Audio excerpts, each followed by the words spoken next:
Have you ever wondered what it would be like if Einstein, Steve Jobs, and your child's brain had a party?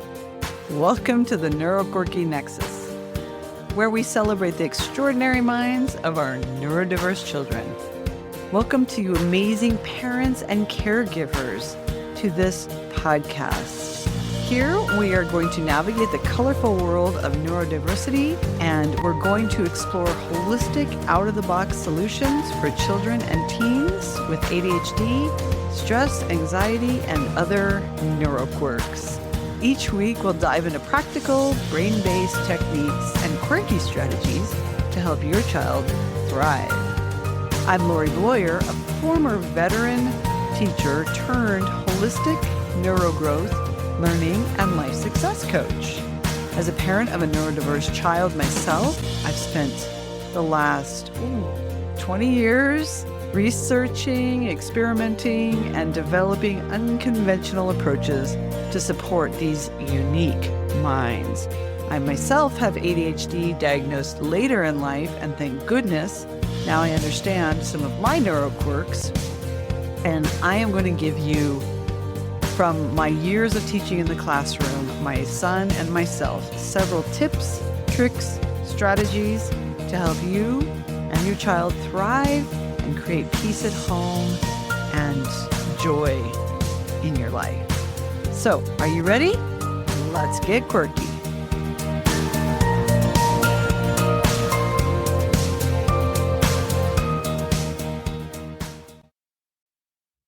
Hello, everyone, and welcome back to another episode of the Neuroquirky Nexus.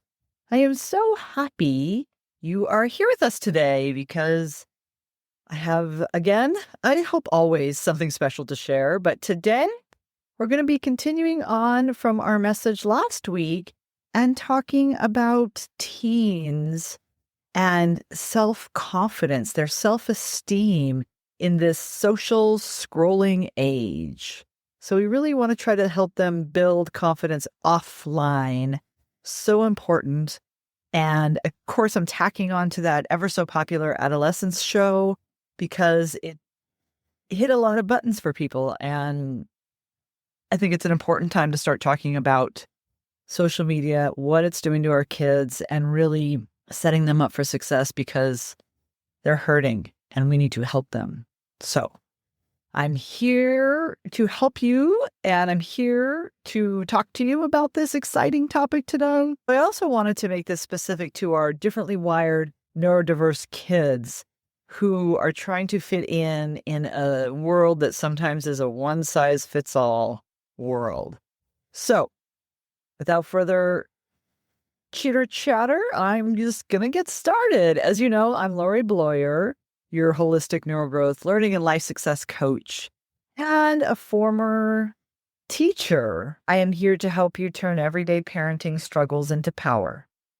Lately, I've been focusing on anger management and turning anger around. Soon to release a mini course about anger transformation, something that you can sink your teeth into quickly. As you know, I'm all about those immediate wins and tools to help you now, not 6 weeks from now. So if you are interested in that course, please send me an email or see my socials in the show notes. But are we ready? Let's get quirky. All right. Self-esteem in the scroll age, helping teens build confidence offline. What even is self-esteem in this era? Let's start with that. Let's ground ourselves in what self-esteem really means, because it's not about confidence or being outgoing. It's the quiet knowing that you matter, that you are inherently valuable, even when you're not perfect. Isn't that what our kids are facing these days, right? They may not be able to say those exact words. They may not be able to express it that way, but it's actually not just our kids, it's all of us. We want to know we matter. We're valuable, even though we're not perfect. But in this scroll-happy, selfie-filtered, constant comparison world, our teens are facing a whole new kind of self-esteem crisis. Here's what I'm hearing from the teens I coach. I'm not as pretty as her. He's way more popular. Everyone else has their life together. I don't even know what's wrong with me. Why are they picking on me? These are things I'm hearing. Many, many others, but some examples. Because where are they getting this from, right? Where are they getting this from? They're not just watching the content, they're comparing themselves to highlight reels that don't show the bloopers or breakdowns or the behind the scenes. And for the neurodivergent teen, that pressure hits a lot harder. It even does for us adults, right? We have to really know that the perfect Instagram reel or Facebook post is probably not their reality most of the time. It's just a good moment. So let's twist it. Let's zoom in on kids with ADHD, autism, learning differences, anxiety, the ones I love. Those neuroquirky tribe that I love so much. These kids often struggle with rejection sensitive dysphoria, RSD, which we've talked about before, meaning a single mean comment online, or even a look, or a gesture, or even the thought that was a mean comment. Doesn't even have to be an outright mean comment. It can feel like a total identity collapse. Kids have a hard time processing social cues, right? They do that differently. They process the social cues differently. So they might misinterpret likes and silence as literal social data. They use social media as a way to mask, to try to fit in, blend, be normal. Right? They don't have to think on the spot. They can plan every word, plan every action, and be available in a way that they can't maybe in person. One client told me, I pretend to be someone else online because the real me isn't good enough.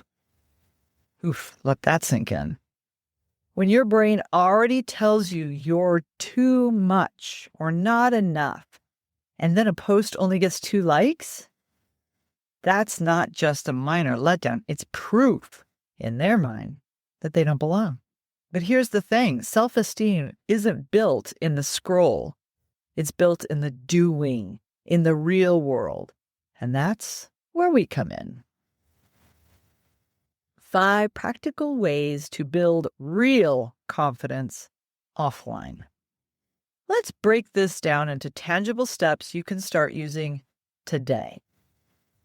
We want to spot strengths, not struggles. As you all know by now, if you've been listening at all, I love strength spotting. I love flipping the script and looking at strengths. Neurodivergent kids hear a lot about what they're doing wrong. Pay attention, sit still. Why can't you just ... Let's flip that narrative. Try this. Once a week, ask your teen, what's something you did this week that made you proud? Even if it's, I finally cleaned my room, or I didn't snap at my sister. Write it down together. Build a confidence journal or a whiteboard of wins. Their brain needs reminders of what's right with them. Number 2, build identity through mastery, not metrics. Teens are craving identity. They're too often chasing it through filters and followers. So help them find it by mastering a skill offline. It doesn't have to be huge. Some ideas could be start a mini business. I know that's really popular lately. Dog walking, custom art, bracelet making, 3D printing. Join a local group for robotics, theater, climbing gym, wherever their tribe hangs out.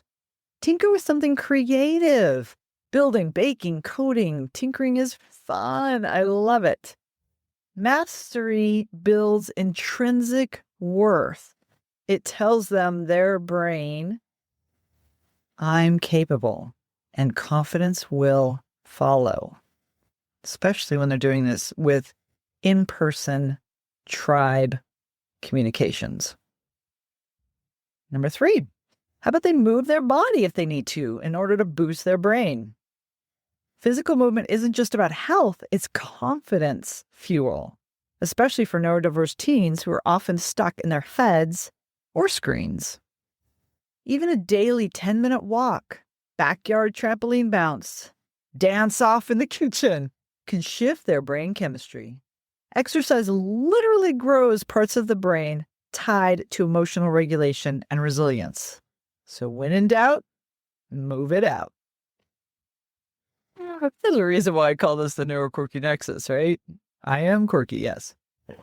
All right, we're going to curate the scroll for number 4. Instead of banning social media, which can backfire, teach them to be the boss of their feed. Have a scroll audit together. Does this account make you feel inspired or small? Is this person real or highly filtered?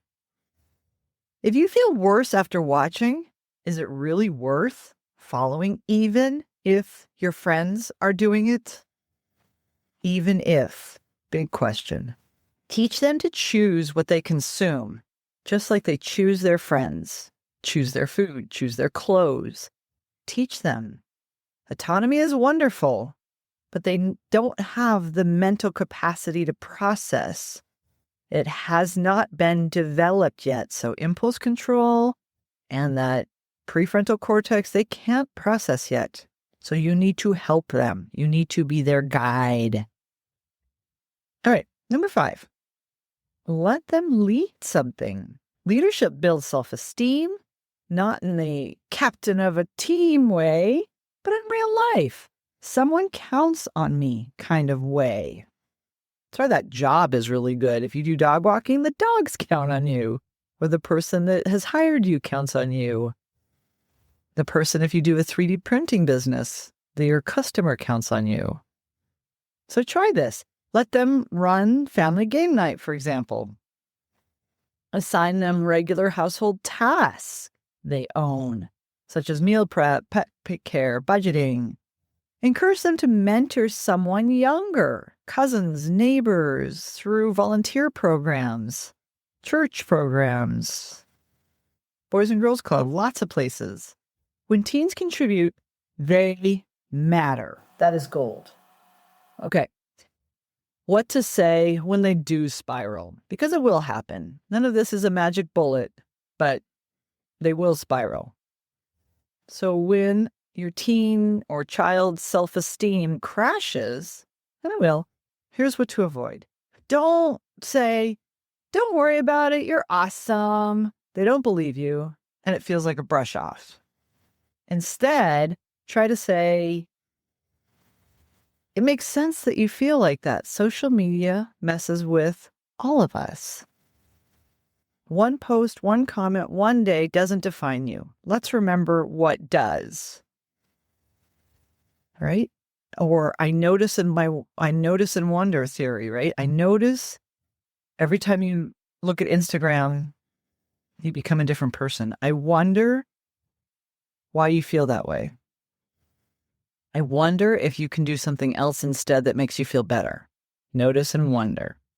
Taking it back to the teenage brain.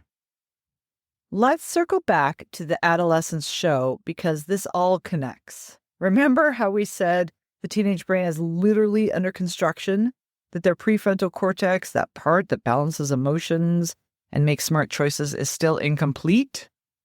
Well, self-esteem lives in that construction too. That's why they're so vulnerable, so reactive, so shaped by who reflects them back. Why don't you be that mirror?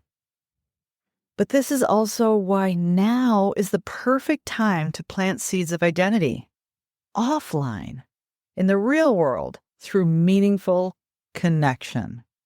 And we talked about that last week. Really connecting with your child or teen means so much.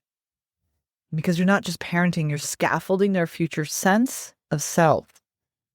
And that is powerful. Okay. We're going to wrap up. Big, you've got this. Parenting in the scroll age isn't easy. I get that. You're competing with an algorithm, a curated illusion, and a culture that tells your child they have to be someone else to be enough. But you get to be the steady voice reminding them you are enough. You are already enough. You're quirky and brilliant and still growing, and nothing you post or don't post will ever change your worth. Keep saying it. Keep showing up. Keep connecting with your child. Keep asking them questions. Keep getting curious. Keep that love that you had for the little baby inside. It grew into a child that's now growing into a teen. It's still your precious child. So keep showing up. Keep connecting. Because confidence offline, it starts at home. If this episode resonated with you, would you please do me a favor and share it with another parent navigating this screen-saturated world?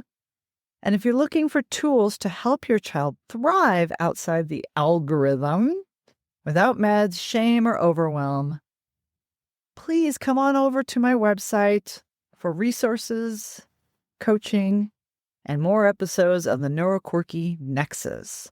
And also, please stay tuned for those mini courses being offered and the opportunity to help, especially my first mini course with anger transformation. Okay, until next time, I really hope you remember that your child doesn't need to be fixed. They need to be understood, and they need to have you connect with them. And you're doing an amazing job. And you have so much support here in our Facebook community as well. Please come talk to us and know that you are an amazing parent. Thank you so much for listening. I truly appreciate your support. And I will talk to you in the next episode. All right. Bye-bye.